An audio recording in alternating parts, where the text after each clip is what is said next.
રેખતા ગુજરાતી પર આપ સૌનું સ્વાગત છે। ગભરું આંખોમાં કાજળ થઈ લહેરાઈ જવામાં લિજ્જત છે કે ગભરું આંખોમાં કાજળ થઈ લહેરાઈ જવામાં લિજ્જત છે।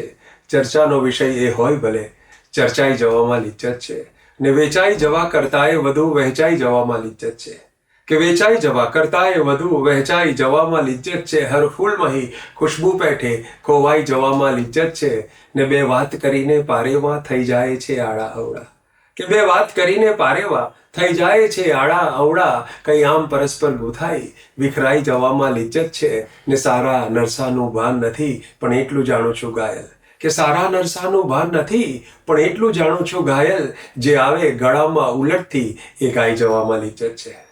અમૃત ઘાયલના લહેકાની લિજ્જત એમની ખુમારીની ખુશ્બુ આજે આપણે રેખતા ગુજરાતી પર માણીશું। એક મુક્તકમાં એ કહે છે કે અમૃતથી હોઠ સૌના હેઠા કરી શકું છું કે અમૃતથી હોઠ સૌના હેઠા કરી શકું છું મૃત્યુના હાથ પડમાં હેઠા કરી શકું છું આ મારી શાયરી એ સંજીવની છે ઘાયલ શાયર છું પાડિયાને બેઠા કરી શકું છું। ઘાયલ સાહેબે ગઝલમાંથી ઈરાની અને અફઘાની અત્તરોની ખુશ્બુનો અતિરેક ઉડાડીને ગુજરાતની માટીની મહેક એમાં ઉમેરી। સનમ, સાકી, સુરા, ખફા, વફા, ખંજર, કાતિલ, શમા, પરવાના જેવા ચવાયેલા શબ્દોનો ઢેર દૂર કરીને 100 ટચ સોના જેવા તળપદા શબ્દોના અમૃતથી ગઝલ ચાહકોના હોઠ ભીના ગયા। ઘાયલ સાહેબ વ્યવસાય હિસાબની હતા તો ગમે તેની પાસે હિસાબ માંગે એવો એમનો મિજાજ હતો। 1957 સાલમાં રાજકોટના સર્કિટ હાઉસમાં તત્કાલીન વડાપ્રધાનની સામે એમણે આ મુક્તક રજૂ કરેલું કે થોડો ઝાઝો હિસાબ તો આપો કે થોડો ઝાઝો હિસાબ તો આપો ખોટો સાચો જવાબ તો આપો કે થોડો ઝાઝો હિસાબ તો આપો ખોટો સાચો જવાબ તો આપો અરે બાગમાં ભાગ છે અમારો પણ કે બાગમાં ભાગ છે અમારો પણ એક વાસી ગુલાબ તો આપો। તો એમની એક ગઝલ સાંભળીએ કે અમે ધારી નહોતી એવી અણધારી કરી લીધી અમે ધારી નહોતી એવી અણધારી કરી લીધી અજાણી આંખડીએ ચોટ ગોઝારી કરી લીધી કોઈનાથી અમે બે વાત શું પ્યારી કરી લીધી કે કોઈનાથી અમે બે વાત શું પ્યારી કરી લીધી જવાનીમાં મરણની પૂર્વ તૈયારી કરી લીધી ને ભલે એ ના થયા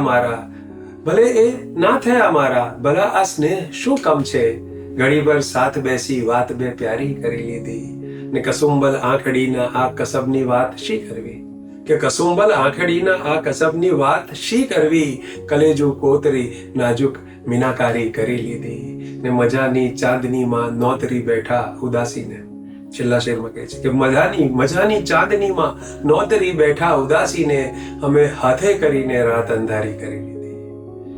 તો આ હવા ઘાયલ સાહેબનું એકવાર સન્માન થયું। સ્ટેજ પર કવિ મિત્રો ઉત્સાહમાં આવીને ઘાયલ સાહેબને ઊંચકી લીધા ઉપાડી લીધા એટલે ઘાયલ સાહેબ તરત જ આ શેર બોલ્યા કે જેમણે આજે ઉપાડ્યો છે મને કે જેમણે આજે ઉપાડ્યો છે મને એમણે પુષ્કળ પછાડ્યો છે મને એમણે પુષ્કળ પછાડ્યો છે મને। તો પોતાની અવદશાનો એ લય અને તાલ પકડીને એની ગઝલ બનાવે એવા શાયર અમૃતલાલ ઘાયલ એમની એક ગઝલના થોડા શેર સાંભળીએ કે દશા મારી અનોખો લય અનોખો તાલ રાખે છે કે દશા મારી અનોખો લય અનોખો તાલ રાખે છે કે મુજને મુફલિસીમાં પણ એ માલામાલ રાખે છે નથી સમજાતું મન અમને મળ્યું છે કેવું મનમોજી કે નથી સમજાતું મન અમને મળ્યું છે કેવું મનમોજી કદી બેહાલ રાખે છે કદી ખુશહાલ રાખે છે ને નથી એ રાખતા કઈ ખ્યાલ મારો કેમ કહેવાય નથી એ રાખતા કઈ ખ્યાલ મારો કેમ કહેવાય નથી એ રાખતા તો કોણ મારો ખ્યાલ રાખે છે કે નથી એ રાખતા તો કોણ મારો ખ્યાલ રાખે છે।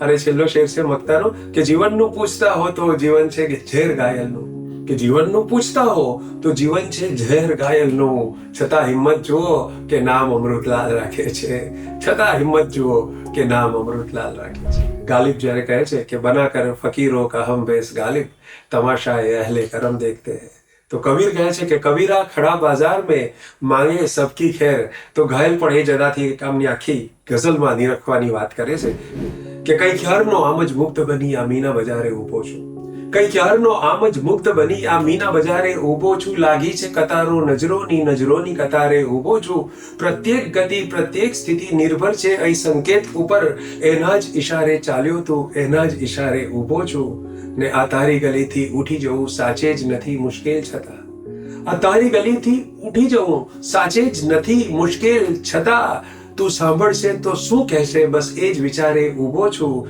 ને જોયા છે ઘણાને મેં ઘાયલ આ ટોચેથી ફેંકાઈ જતા, કે જોયા છે ઘણાને મેં ઘાયલ આ ટોચેથી ફેંકાઈ જતા. એકાદ ઘડી આ તો એમ જ આવીને વિનારે ઊભો છું. તો શાયરીમાં વ્યસનની વાત આવે ત્યારે શરાબના માધ્યમથી શાયર ઘણીવાર બીજી જ વાત કરવા માંગતા હોય છે. એમનો આ મુક્તક જુઓ કે ખરું પૂછો તો એ કંટક નથી, ગુલાબ નથી. ખરું પૂછો તો એ કંટક નથી, ગુલાબ નથી. જીવન જીવન છે, જીવનનો કશો જવાબ નથી. ને તને પિતા નથી આવડતું મૂર્ખ મન મારા, પદાર્થ એવો કયો છે કે જે શરાબ નથી. જ્યારે કોઈ ગઝલ રસિક તૃષા લઈને નીકળશે ત્યારે એને રસ્તે ઘાયલનો ભેટો થવાનો જ છે.